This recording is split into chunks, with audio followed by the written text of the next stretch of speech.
So, ich war soweit. Packen wir's. Hä? Was soll denn jetzt das? Ich wollte zum Einkaufen fahren. Ja, ich hab dich gefragt, ob ich mitkommen soll. Dann hast du gesagt, ein Träger war nicht schlecht. Ja und? Träger habe ich. Also, na, auf geht's.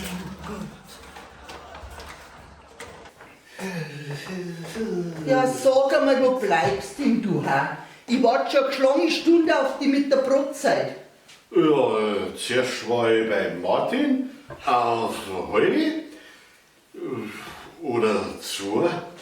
Und danach auf dem Heimweg habe ich noch gezaubert. Was hast du? Gezaubert. Ich habe aus einem weißen Schnee einen gelben gemacht. Simsalabim. Ja, du bist ja echt der Houdini. Da hab ich gleich noch einen Zaubertrick für dich, den kannst du üben. Was ist das für... Verschwinden! Aber... Nix aber! Abracadabra! So, bin jetzt dann beim Stammtisch, gell? Okay, hast du den Geschirrspüler ausgeräumt? Ein Geschirrspüler? Ja, freilich. Soll ich nachschauen? Boah, dann ramm ihn halt dumm aus.